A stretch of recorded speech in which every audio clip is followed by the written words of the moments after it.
This program contains subject matter and language that may be disturbing to some viewers. Viewer discretion is advised.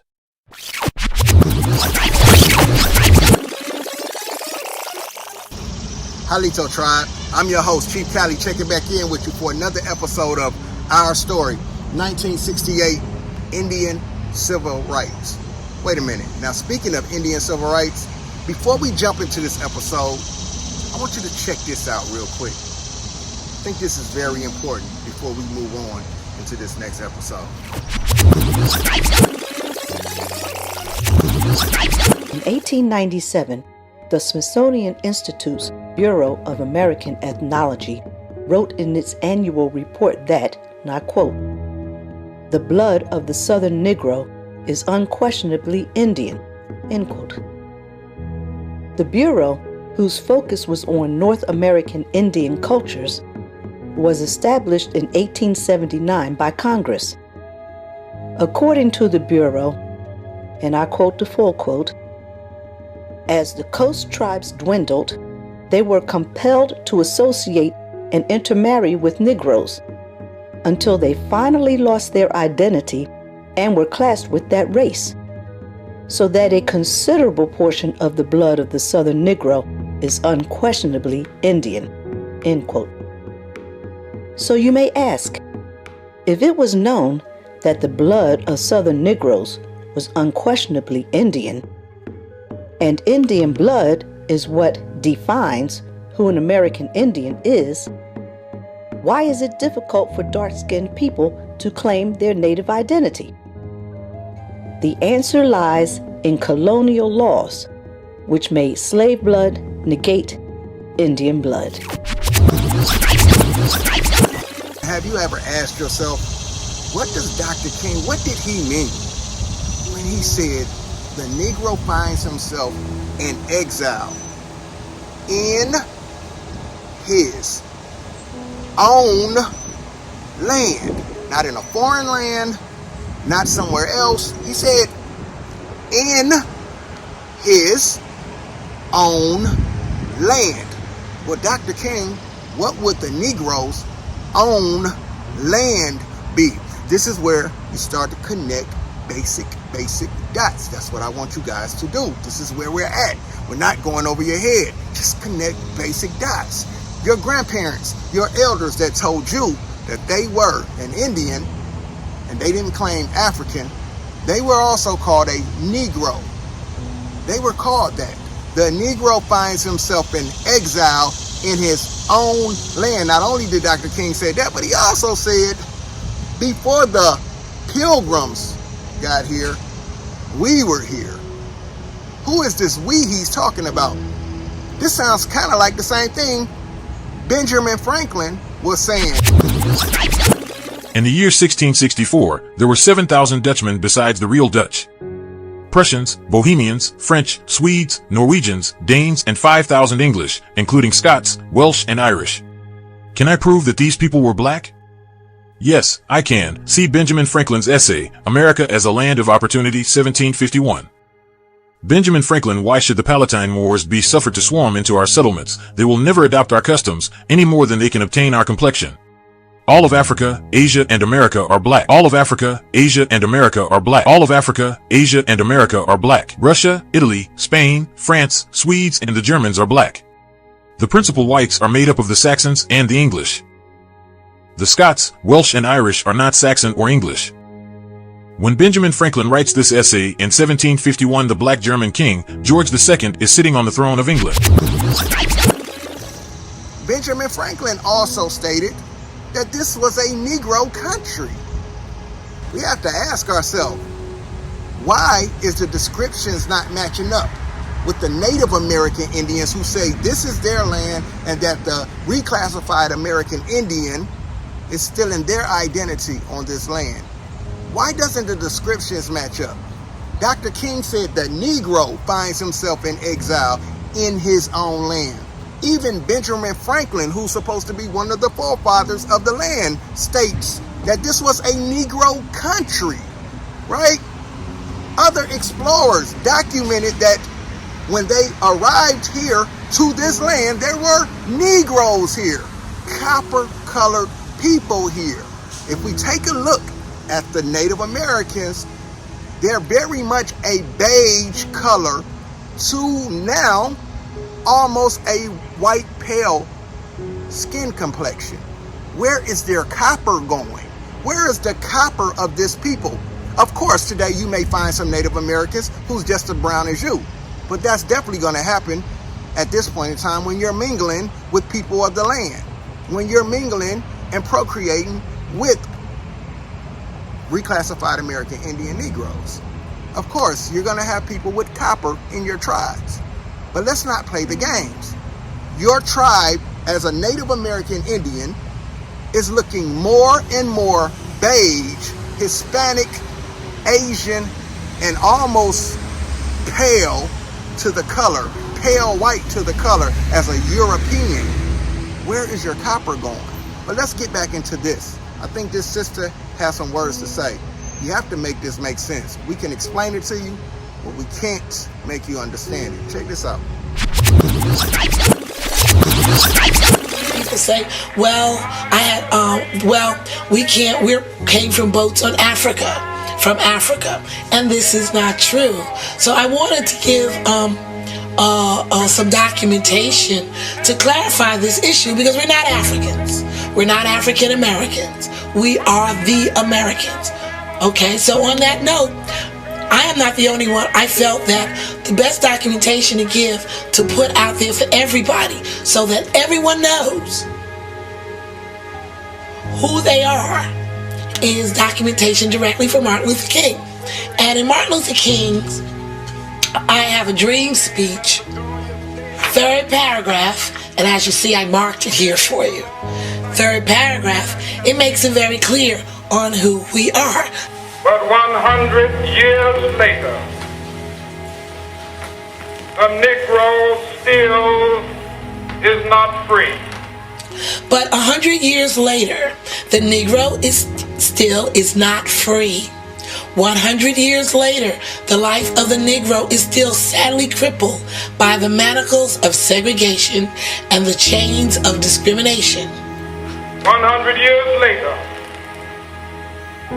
the life of the Negro is still sadly crippled by the manacles of segregation and the chains of discrimination.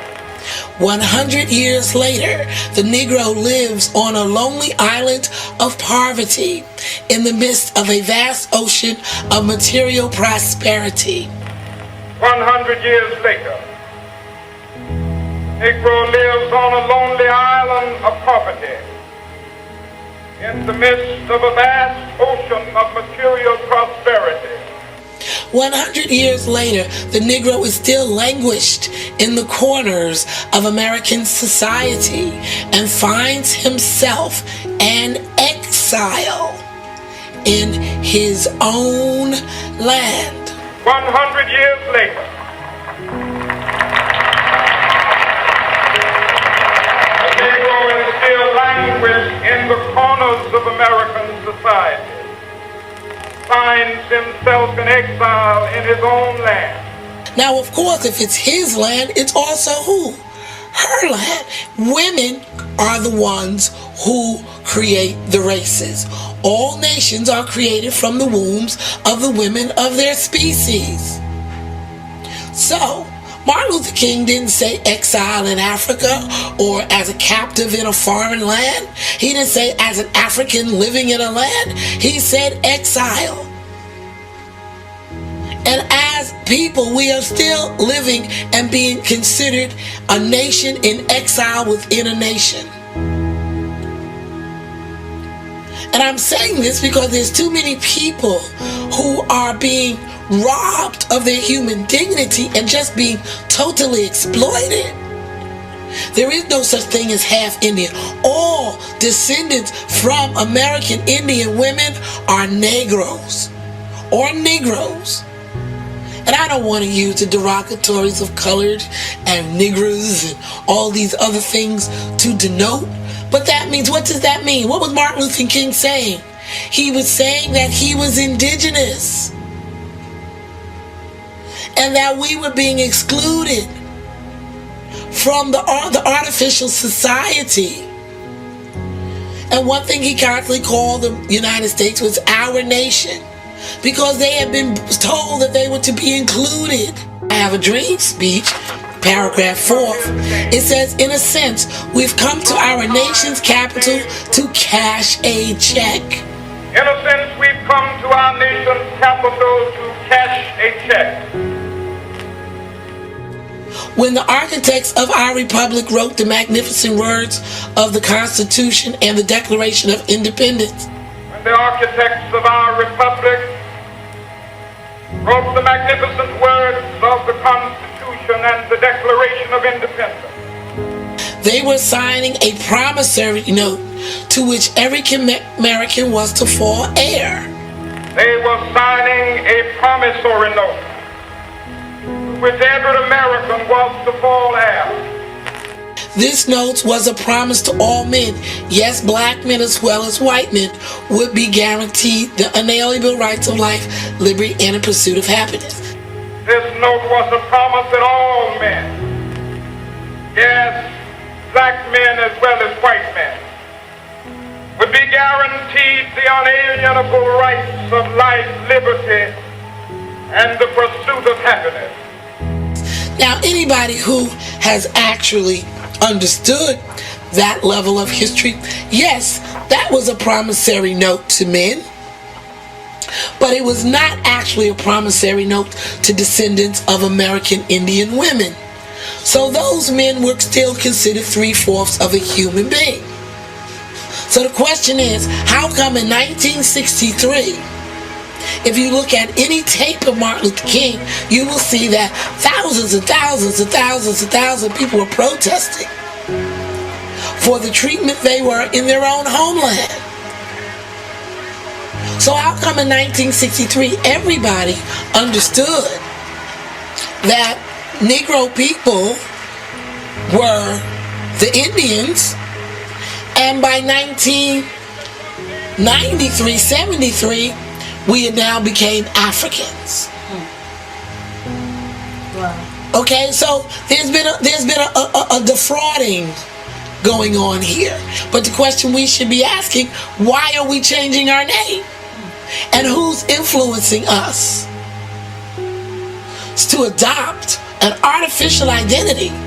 Now, I understand that African word may have been a suggested political word, but to change our ethnic identity to African, where did this agenda come from? Well, the agenda actually goes back all the way to the 1890s, in which our own beloved, that many black historians call to Frederick Douglass, made a comment about. And I tell people to refer to Frederick Douglass, The Folly of Colonialization, in which Frederick Douglass says it is a proposition to colonize the colored people of America in Africa. What does that mean? It means that they want to make the indigenous American people defraud themselves and move voluntarily into Africa. Now, what would that consist of? That means that you would come there and invade another group people's land, under the ideology that you have an inherited right to a land you don't belong to. How many of us here, the DNA BS, Gates, we got DNA, he got DNA to somewhere in Africa. Oprah promoting a school in Africa, but yet she doesn't promote anything here in America. We just have to return to our nature. Now, how to do that takes education. But the Foundation for Indigenous Americans has already started to set the groundwork for all Negro descendants to register so that they can be counted as Indigenous Americans. It's not hard. It's a simple step. anybody, especially anybody born after 1950. Because as we know, if in 1963, all of us, all our elders knew that they were Indian, the question is, why didn't they tell the generations after that what their birthright was? Even though we may not like what has become of what our ancestors left us, it's up to every generation in their truth to make a stand and make a change. But we don't have a right to deny the future generations the inheritance of life given to them because of the mistakes of our ancestors in the past. We need to take stock in who we are. Now, why haven't we taken stock? Because we haven't taken a moment as a people to understand why we are being oppressed. Oppression always goes down. But I think now that we're in the belly of the beast, it's time for us to understand our story. And the greatest legacy we have is our heritage. All Black American people are the American Indians. Period. And the racial identity of all Indians is brown skin with beautiful curly hair from every level of wavy to the curliest of curl, from the lightest of cream to the bluest of black, to the broadest of nose and the fullest of lip, to the Asian iconic eyes. That is who we are. That is our ethnicity. And as you see, you look at this beautiful sister. She's 10,000 years old, found right here in America.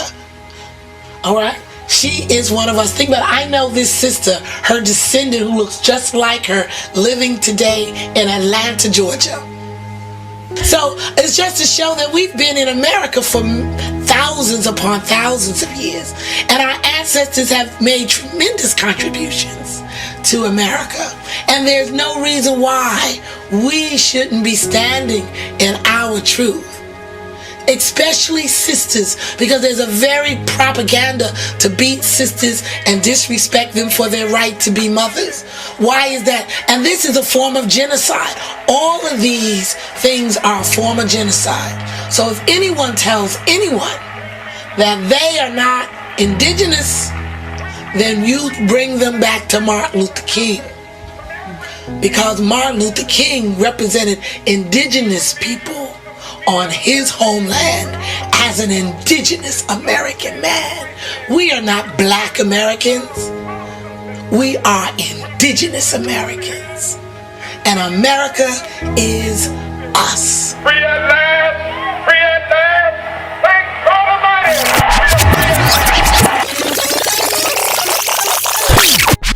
Now that we have laid that on the table, now we can move into this current episode of Our Story, 1968, Indian Civil Rights. Now check this out. This is where it's finna get good. This is about to get very interesting as we take this season on out. In this episode, we're gonna deal with culture. Anywhere you go around the world, a people's culture will tell you all about them. The way they live, the way they speak, the foods they eat, the way they dance, the music they have, all of it. It will tell you about their culture. You can recognize a people by their culture. So this is what we're going to do. We've been trying to distinguish or help you guys understand as we distinguish the Native American Indian from the reclassified American Indian Negro in North America. Remember, the Native American Indians are the Asian, Mexican-looking, the ones they show us on TV. They're the Asian-looking, Mexican-looking, long hair, riding on horses, living in teepees, live on the reservations. Those are the Native American Indians. The American Indians are the reclassified American Indian Negro are those of us who carry the titles colored, Black, Negroes, nigger, and even African American today. So as we dig into this culture, we have to see what is the culture on this land? And you're going to see the reclassified American Indian Negro has a very large influence of culture, not only on his land, but around the world. Check this out. We're going to tell our story, and you're going to listen. Don't try it. They don't know our story. Yeah. They don't know what we've been through, baby. They're all on the outside looking in. But we still gonna do what we want to.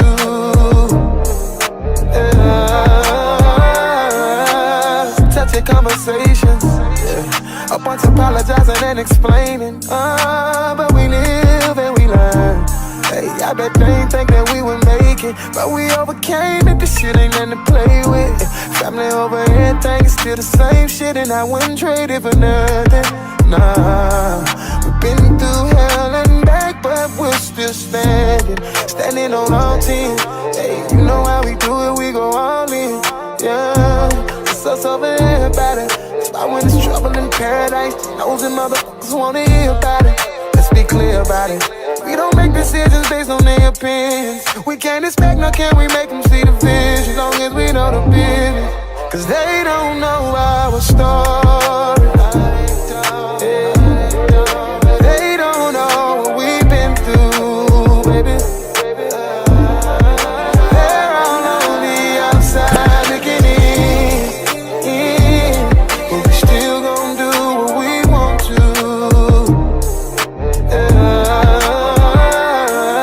Never said it would be easy, but when you commit this shit, you gotta keep on fighting for who and what you believe in.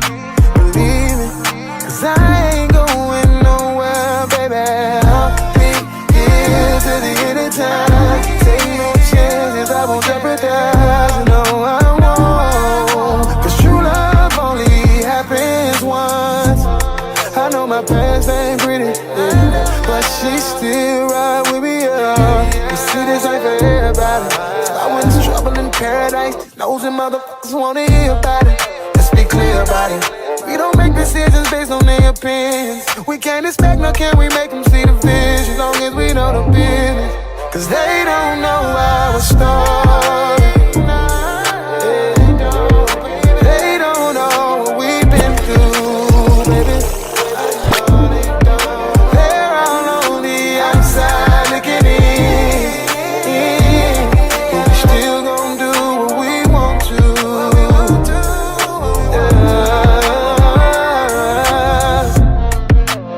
This is what we are faced with. And this is the reality. Now, when we come to Washington in this campaign, we are coming to get our check. The reclassified American Indian Negro has a huge culture, not only on this land, but all around the world. You can find people doing our music all around the world. You can find people dressing like us all around the world. You can find people looking like us, talking like us, moving like us, dancing like us all around the world.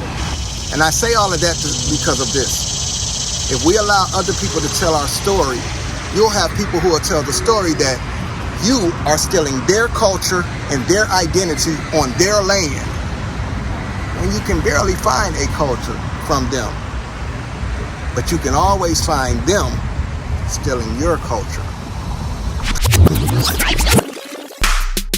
Hip-hop music emerged from house parties in the Bronx and spread like wildfire between friends and neighbors at block parties. The new sound was electrifying. In the schoolyard during recess, someone would have a boombox, and then someone would start rhyming. You didn't have recorded versions of hip-hop at that time. Within a few years, it had become an underground cultural movement, and its distribution was homemade. You couldn't purchase albums or records, and you couldn't hear hip-hop on the radio. The only way that you could participate in the culture musically was through these cassette tapes, which would circulate all throughout the city.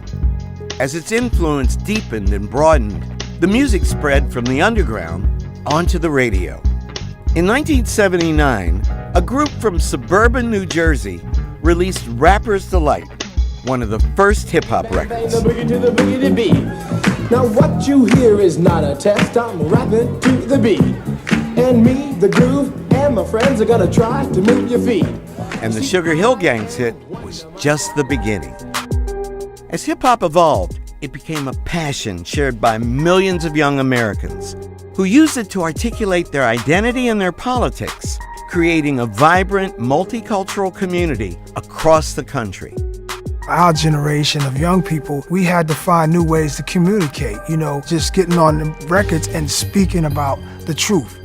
Its lyrics reflected the social and economic conditions of the inner cities as seen through the eyes of the people who lived there. Don't push me, cause I'm close to the edge. I'm trying not to lose my head. Say what? It's like a jungle sometimes. It makes me wonder how I keep from going under. I think it was Chuck D who said, it's the CNN of the black community. It's actually reporting on all of these things that we've experienced in poetry form and musical form.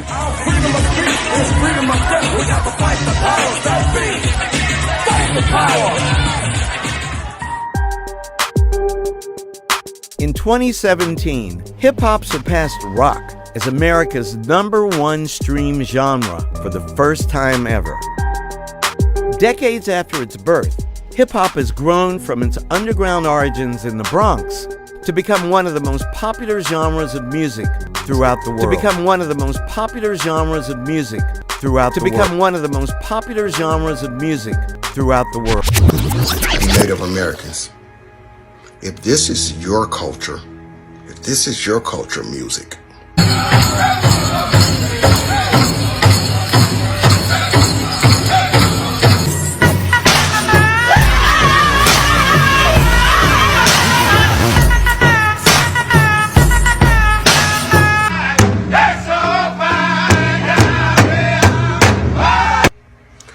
and if hip-hop started on this land by black people, who's exactly stealing whose culture? 5 doors up in endless ocean, but the car frozen and the gates wide open. Bed on the cold wind, bare body, my soul fly. This a message to my people, man. I know we only fighting to feel equal. Damn, use your words. Be swinging for the chest, I be aiming for your neck. You be trying to text my ex, I be plotting on the next. I don't give a fuck, going back to skunk. Never been a pussy, bitch, you know where we from, but I've been in the city, bitch. Overvalue a face, don't got a lot but a whole lot to say. Big with the voice on. Ain't never happy till my bars top tier, like KRS-One, Rakim and Nasir. Like KRS-One, Rakim and Nasir. Whether like KRS-One, Rakim and Nasir. Yeah, man, shout out to those natives who pay homage to the culture that they participate in. Notice, he didn't shout out any native rap legends. That's because this ain't from y'all culture.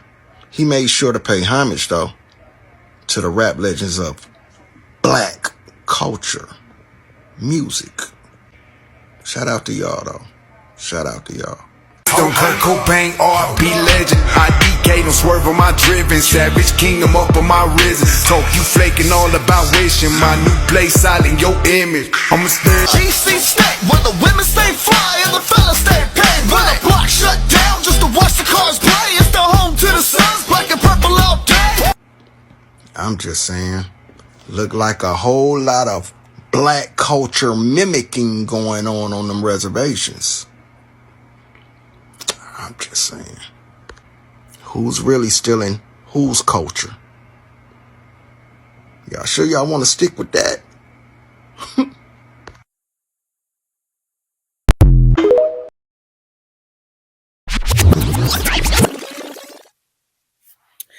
Okay, when it comes to culture, you can definitely tell there's a big difference in our culture. We have singers. We have a lot of gifted people when it comes to our people. We have bands. You don't see us 30 people beating on a drum and yelling.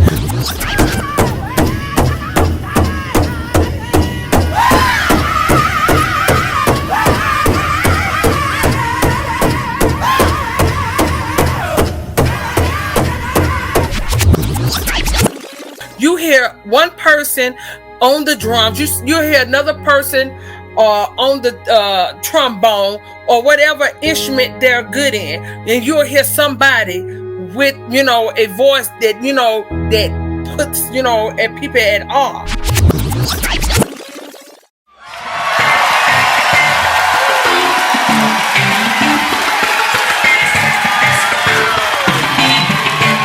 The legendary Cyril Noble, ladies and gentlemen. Cyril Noble. We're gonna do it like Papa Pope said, y'all.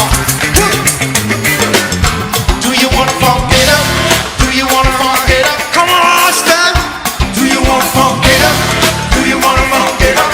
All night long. Do you wanna funk it up? Do you wanna funk it up? Do it not in New Orleans. Do you wanna funk it up? Do you wanna funk it up? Everybody sing. Come on, yeah. On the fire, sing everybody now. On the fire, move it a holler. Come on, yeah. On the fire, Big T Johnny. On the fire. Listen, down in New Orleans, the lucky is dead. He would have deal, y'all, for the fifth of gin. Don't you know, one do the morning, I said a little bit of wine. Hit that dude, yes it did, yeah. Pour it down in there, I ain't lying. Come on up. Hey, Lord, it's just the morning. Hey, Lord, the morning.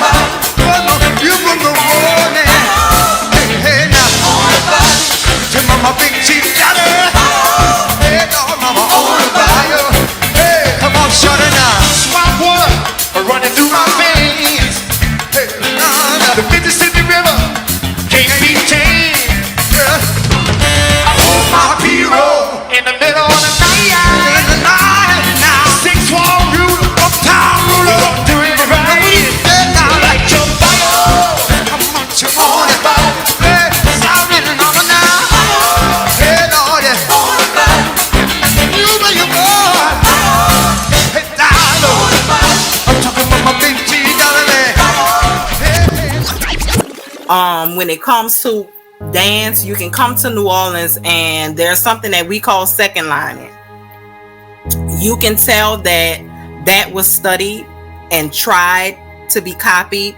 You can, when you go to California, it's crip walking in California. When you go to every place has their own, what we call down here, footwork. Every place has their footwork.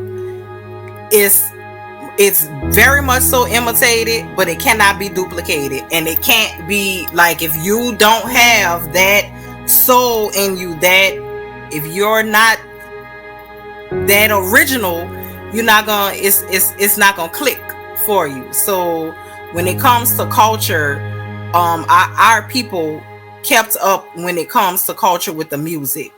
We are, as far as gifts are concerned, when it comes to music, we can play any instrument, and that's because of the vibrations of instrument. When people start to understand what music is, that's the reason it resonates with us, because we are music. Like, as a people, we vibrate on that frequency. So as far as culture go, when it comes to music, there is everywhere in the world is emulating American Indian music. It's no other music that's being emulated. They are getting American Indians to write their music. They're getting American Indians to perform their music. It doesn't matter if it's country, it doesn't matter if it's rock, all of that comes from the core American Indian music, and then it branched off and created all of those other genres. But if we're gonna talk about culture, you got to talk about music, and specifically American Indian music, the innovator of all music. The moment popular music is introduced, you're starting to hear the influence of Black American music on mainstream culture. Gospel and blues were the earliest Black folk music forms in the U.S., one sacred and one secular. Gospel music mostly consisted of spirituals and call and response songs. Now hear it, Lord, now hear it, Lord. while the blues formed from the work songs, field hollers, and chants that began in the Deep South. Well, all I hear about line and track is spit ahead and quarterback. You devil. Early ragtime music is the first black genre that gained widespread acceptance. It reached its peak from about 1895 to 1919. It utilized European and classical marching music and added syncopated or ragged rhythms to give the music a bounce that it had never had before. It was really the first iteration of popular music. Scott Joplin and Jelly Roll Morton were two of the early framers of this musical style.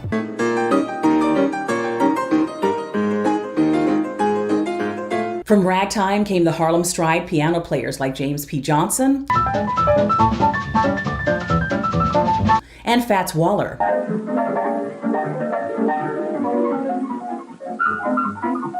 Music. So-called jazz, which was really a fusing of ragtime and blues, grew out of the black folk music scene in New Orleans in the early 1910s. It was a highly improvisational musical form whose most famous ambassador was Louis Pops Armstrong.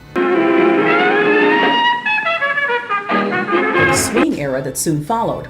This was the rousing dance music of the 1930s and 40s. Swing music was dominated by bands like Count Basie, Benny Goodman, Lionel Hampton, Cab Calloway, and Duke Ellington.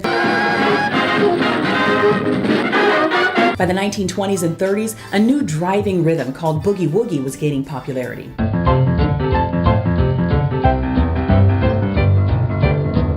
This form of upbeat blues was thought to have begun as early as the 1870s, since many of the musicians who played this music would have intense jam sessions while train hopping on the Texas Western Railroad. It earned the name Fast Western. A popular theory is that the pulsating bass lines in boogie woogie music were meant to emulate the sound of an oncoming train. Just listen.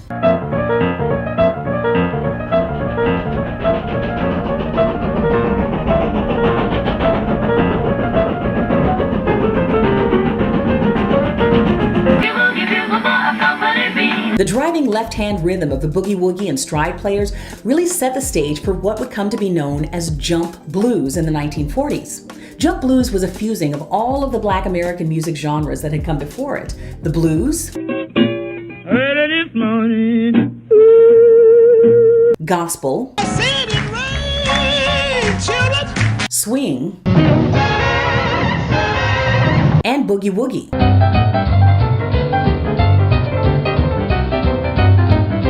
If you really listen to jump blues, all of the elements of what rock and roll would become were there. This is where you start to hear the shuffle drum pattern,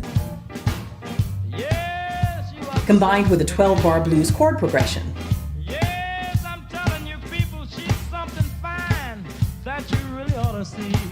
The superstars of the jump blues era were folks like Louis Jordan, Roy Brown, and Big Joe Turner. By the early 1950s, rhythm and blues was the dominant black musical genre. Its name described the music perfectly. It combined the blues of the early 20th century made popular by people like Robert Johnson, I believe it, with down and dirty rhythms.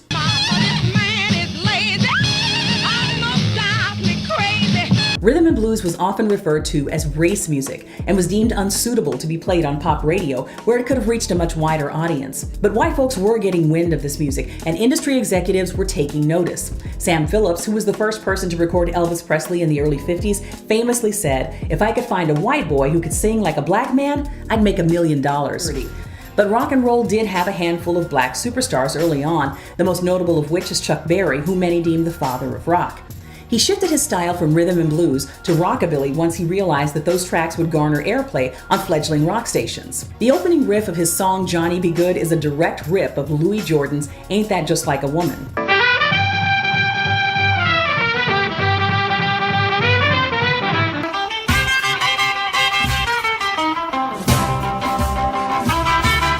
Little Richard, who is known as one of the architects of rock and roll, was another important exception.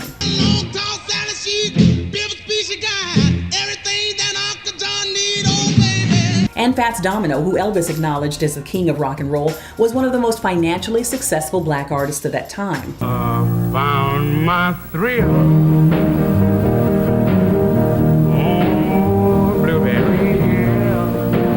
but rock and roll has largely been the music of young white men. Names like Jerry Lee Lewis, Bill Haley, the Everly Brothers, and Buddy Holly dominated the Billboard charts, and for the most part, it remains a largely white genre to this day. Now, after examining the evolution of American music that led to the development of the sound known as rock and roll, is it possible to pinpoint a single person that can be credited with its invention? Trying to identify the moment when rock and roll came into being is tantamount to trying to decide when the night becomes the day. Is there a singular moment, a single person that represents the line of demarcation between rock and everything that came before it? Well, I would posit that there actually is, and his name is Louis Jordan. A whole lot happened in the development of the rock and roll sound after he began performing jump blues in the mid-1940s, though he himself never really evolved beyond that sound. The beat became straighter, it shifted from a swung shuffle to a straight rock backbeat by the late 1950s. So who invented rock and roll? Rock and roll is, at its core, a byproduct of the Black American experience, up to and including the appropriation of its essence. The fact that it was influenced and infiltrated from without is itself a marker of the lived experience of Black people in the U.S. We have never existed in this country without the concern for the infiltration and exploitation of our art. Black struggle invented rock and roll. Black artistry, Black pain, Black heartache, and Black joy are at its core. Rock and roll is the earth child of the Black experience in America. Saying that we don't have a culture is beyond me the most ignorant thing that anyone could possibly let come out of their mouth. American Indian culture is all culture, literally across the country. Anytime you hear a hip hop song or a rap song, R&B song, blues song, that's our people. We're the originators of it. Rock and roll, we're the originators of it. Everything, any type of musical, anything, that's us, not them. No, not anyone else. Unless it's a ukulele in it, like if it's any type of rhythm or soul or anything. If you ever turned on a song and you heard your mama say, "That's my jam, turn that up." It's an Indian. It's an Indian doing that song. It's not nobody else. It couldn't be nobody else. We are the people who are of the land. We are entrenched with Mother Earth's heartbeat. Like we know how to put it together to make it right. Our culture rules the world. It runs the world. Everything. To say we don't have a culture, what? We run the world. So many different avenues. Our sisters, hairstyles, fingernails, the way they dress. Now they're imitating their curves now. Like it's everything. The way we dress, our men dress, or the way we tattoo ourselves, the way we do our hair. Like we are culture. You could tell the difference when you come to our powwow / family reunions, because it's what it is, a family reunion. You will see our people line dance. You will hear somebody, over there hitting a note, singing. Is what we do. That's our culture. If you go to their powwows, you hear like a whole lot of them bamming on a drum. It just one beat, bam, and somebody just start yelling and yelling and yelling. That's not our culture. That's never been our culture. You don't go to our churches and see that going on. You'll hear somebody on the tambourine and you'll hear somebody hitting a note. That's our culture. You will know our culture when you see our culture. You'll hear them say, "Oh, we're erasing them," or "We're trying to take their culture." No, ma'am. You could definitely see that we have bands. When you go somewhere to hear a live band, it's different than when you go to their powwows. Whatever we do, we seem to draw in the crowd because of our gifts. We have people, that can hit a note. Look at Patti LaBelle, Whitney Houston. Anita Baker. Natalie Cole. The list goes on and on. Luther Vandross, the Gap Band, Kool and the Gang, Earth, Wind and Fire. I can just keep going on and on because we are so great when it comes to our gifts, because we are the children of God. That's what Indian means, the children of God. So when people speak of culture, we don't need no one else's culture, because we are the culture. You know, we are great in football, basketball, track. You ain't finna find nobody outrun us, outjump us in any sports. So when people try to mix our culture together, they can't. Now, when we say black culture, it's a bit misleading. I mean, what the hell is black culture? It's just as diverse as any other culture. Think about it like this. Nobody would argue that Chinese, Japanese, and Koreans are all the same because they share Asian ancestry. That would be foolish. Anybody worth their salt knows they are different culturally. They come from they have different things about them. So newsflash, same goes for black people. Voila! The idea of black culture is varied, colorful, and beautiful. And you bask in it today, no matter what ethnicity you are. From jazz to rock and roll, R&B, blues, hip hop, athletics, comedy, dance, activism, the styles, the uncanny ability to remix anything, the slang, the way with words, the food, the hairstyles, the talent, the speeches, the indomitable will to survive by any means necessary. Black culture, particularly in America, is strong, vibrant, and global, which makes it American culture. And if you are an American of any stripe, creed, or color, you should be freaking proud. You really should. From Allen Iverson's cornrows and Muhammad Ali's mouth to Florence Griffin Joyner's nails and Michael Jordan sneakers, black culture's influence on sports has been undeniable. Many have frowned upon the idea that African American athletes have had a knack for breaking quote-unquote tradition. However, when the barrier to entry to a vast majority of sports was a wall held together by racism, segregation, and discrimination, tradition was defined through a lens that lacked color. Some still hang on to those traditional views of how sports are supposed to be played. But as black athletes continue to have a dominant presence in so many sports, it's only right that our culture comes along with it. Allen Iverson introduced braids and tattoos to the NBA, and they called him a thug. Hell, they even implemented a dress code to put a stop on his cultural influence. Today, NBA players from various backgrounds celebrate their ink and embrace unique hairstyles. They all owe something to AI. In 1965, Homer Jones was responsible for introducing the world to the touchdown celebration. Over a half-century later, and after years of the NFL trying its best to be the no-fun league, the celebration is an integral part of the game. The celebrations. Those so-called unsportsmanlike celebrations. Serena Williams' sea-walk, the Icky Shuffle, Deion Sanders' high-stepping, Tiger Woods' fist pump. Shall we go on? In baseball, Ken Griffey Jr. epitomized cool in the 90s, and Tim Anderson has brought that swagger in the 2000s, punctuated by his legendary walk-off home run. Michigan's Fab Five were responsible for baggy shorts and black socks.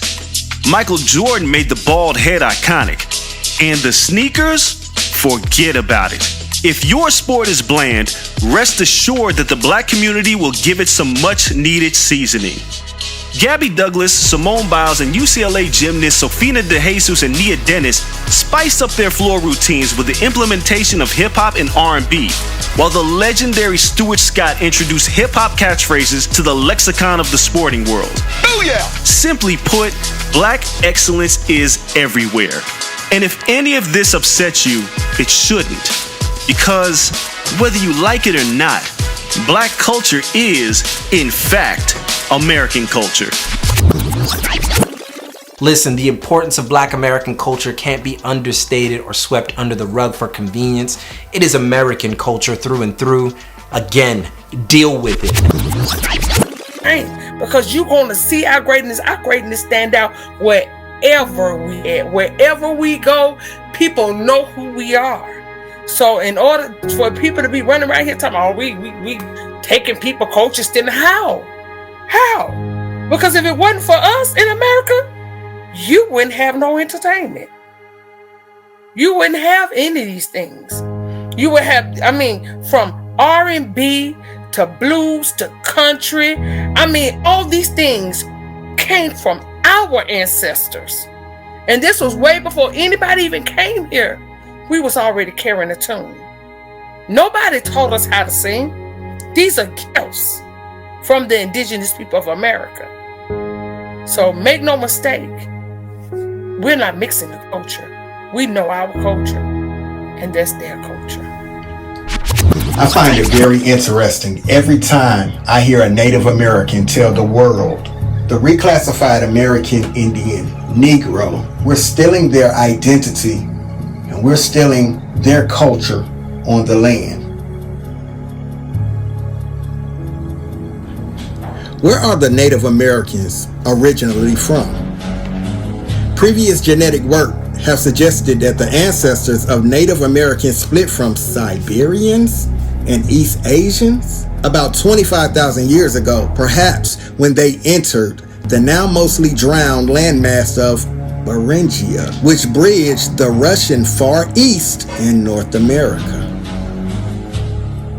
Where exactly is Siberia even located at? Let's find out. Let's take a look.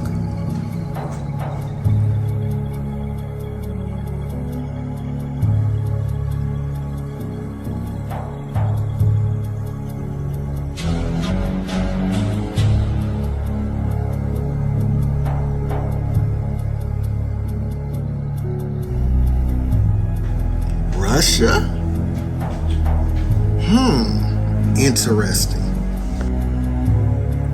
How long do we go allowing this story to be told without any pushback? Well, Native Americans, here comes the pushback. Let's look into these claims that you guys make about the reclassified American Indian Negro of North America, and let's see if the math is mathing. Let's look into the culture of our people. And let's see what resonates with who. According to their story, they have a migration story. They came from somewhere to America. That's not the same story of the American Indian Negro. But if the Native Americans came from somewhere, that would mean that they are not original to the land. Right? Gotta see what they drip look like. We gotta see what they eating on. We definitely gotta see how they living, right?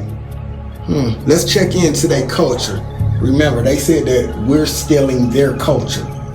So far, it looks like the Native Americans are stealing the Siberians' culture. But let's move on. Let's look into this. What kind of food they eat?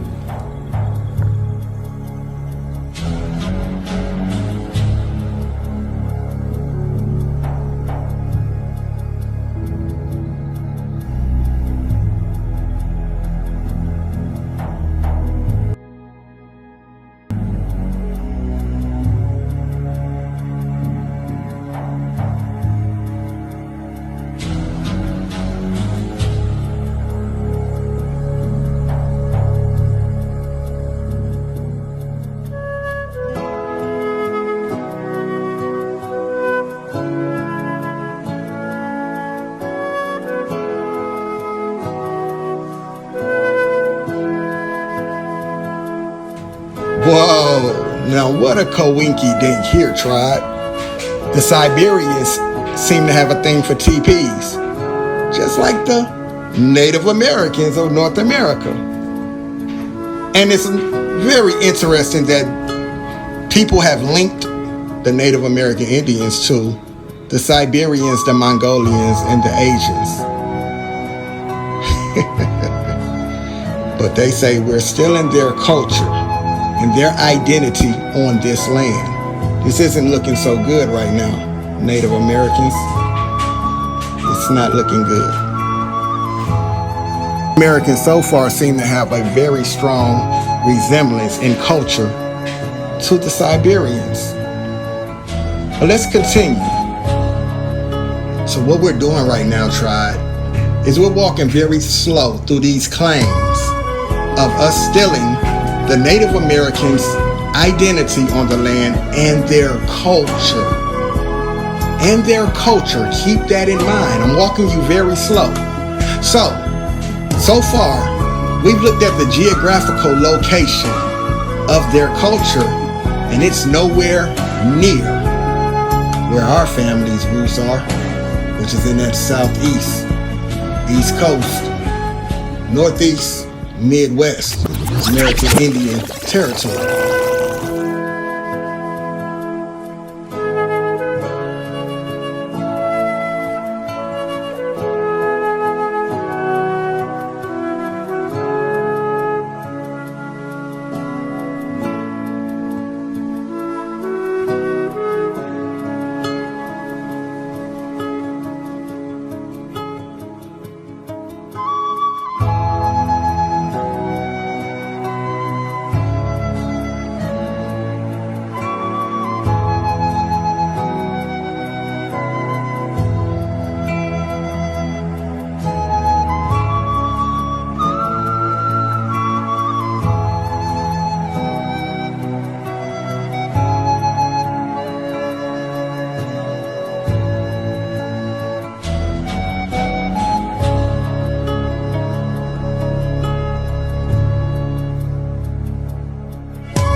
So this is something I definitely wanted to show y'all, right? Our people didn't come from TPs, right? We didn't come from TPs. This was our home. This was our land. This is where we came from. So there was no need for us to live as if we were traveling, right? So right here, this is one of the main things you will see our people come from. You'll see our people come from buildings. We built universities. You'll see us building as if this was our land, not as if we were on the move. And one of the buildings that you could definitely find, especially down south, is something that you would call a shotgun home. This right here is what you would call a shotgun home. And some people call it shotgun homes for different reasons. One reason is the fact that if you open this door right here and you open the back door, you can shoot from the front door all the way through to the back door. Or you can shoot right through the house from the front door through the back door. So it kind of gained the nickname shotgun home. So our people, even today, you can still find shotgun homes, especially in the South, in a lot of our cities, in our communities. Another thing is you might call it an alley home. Some people may call it an alley home. And that's probably because of the short alleys, you know what I'm saying, that was in between the homes or whatever. But one thing about our culture, we didn't come from TPs. My grandparents, none of my elders ever spoke about TPs. And I'm sure if it was a part of your culture by now, I'm sure somehow, some way, someone would have introduced you to the inside of a TP home. I want to show you guys. This was Dr. King's home. This is the back of his house. This is the home he lived in. Remember, I told you he lived in the middle of poverty and wealthy. Right on his street. Poor black folks at the bottom of the street in shotgun homes. Then he had rich white folks at the top of the street in regular homes. This was the back of his house. Look how big this house is.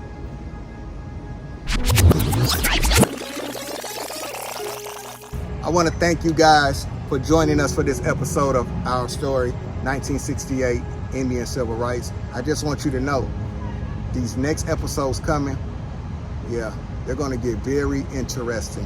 And there's going to be a lot of explaining to do. A lot of explaining. So, my Native American friends who claim that us, the reclassified American Indian Negro, are stealing your culture, we've got some explaining to do coming up. No beef, but there's got to be some explaining. We got to give y'all some pushback on this information. And boy, is that pushback coming. My Pan-African, pro-black brothers and sisters, you guys just have a seat over here. We'll see you in season 2. We're gonna deal with a lot of your information also. Peace. Impata nawaje chichoze maya eche kuena. Impata nawaje chichoze maya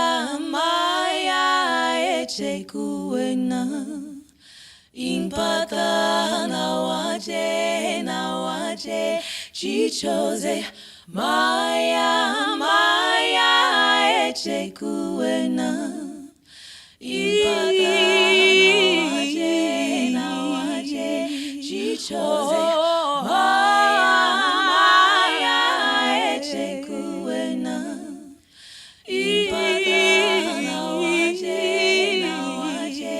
Chichoze maya eche kuena.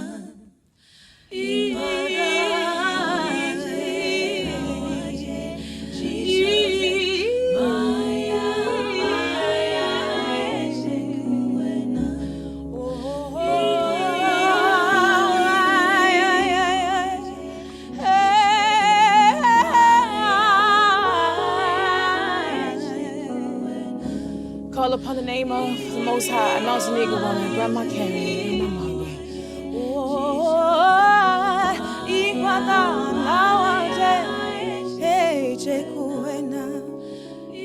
I am the daughter of freedom fighters and farmers, Bootleggers and number runners, copper color skin like clay, cooler than Indian summers, blooded by oracles and seers, water porters and healers, once were warriors, now killers and drug dealers. Mississippi, Choctaw Creek, berets in Baltimore, so my vernacular from the streets, we move carefully. My pack of wolves, they care for me prayerfully. You'll only lose a limb fooling with them. I am the product of a gypsy and a kingpin. I exist somewhere between Egypt and Sing Sing, born to be a revolutionary since a wee thing. Rebellion in the memory of the memories I was drinking. I am the product of prayers and potions and heartbreak and devotion. I come from gorgeous women who cut and shoot and don't say sorry later. Short-tempered, easily provoked. They possess spirits, conjure worlds, see the future, clutch they pearls, stay hella woke. Enchantment, birth and raise babies, yup, lots of them. And living room floors with no doctors or Western medicine. They carry water, talk to God, wash their hair up in the clouds. Cause they cool like that, and we strong like that. We cry silently, caressing our disappointments, tucking the hurt deep down inside of our ovaries for safekeeping, of course, until the next girl was born. Our heart was broken before I ever cut the cord. I was raised under the floorboards, the ones America likes to forget about. The ones on which you built your little pretty white house. Yeah, the ones on the prairies, the ones I'm talking about. Children torn from mothers by colonizers' orders, long before America ever had borders. Native babies stolen at tender ages, shipped to the West Indies to slavery. This is America. Don't get you slipping, no. We be the people you call low lives, dangerous, hood rats, wild, Indians, colored, incorrigible, untamed, savages, gangsters, niggas, go-getters, super predators, go figure. Do for self, kings, queens, gods, master teachers, alchemists, Africans, natives, and bondage, but my spirit free. I was born to bring more light into the world. That's why you see so much fight in your girl, because God's work is so gangster. And I got so much more to be thankful for. I am red clay, dirt roads, ashe, tobacco field, prayer ties, sweet grass, peyote. I survived the trail of tears and slavery. This here is what you call unmatched bravery. And if you want this blessing on your stages, it ain't all about the money, but baby, you gonna have to pay me. Say we call it reparations. See, I learned to sing not in school, but in ways you wouldn't understand. See, singing wasn't about songs, it was about sound and the laying on of hands. I watched my grandmother pour pain from the aching bodies of sobbing grown men with a sound that started at her pit, escaped her lips, and made them whole again. We black Indian. This red and brown blood, it runs so deep. This ceremony, this sacrifice is nothing you could ever teach. Lest you crawl back into the deep black womb of the healing lodge to rebirth yourself brand new and learn that we are just spiritual beings having a human experience and nothing else is ever true. We are spiritual beings having a human experience and nothing else is ever true.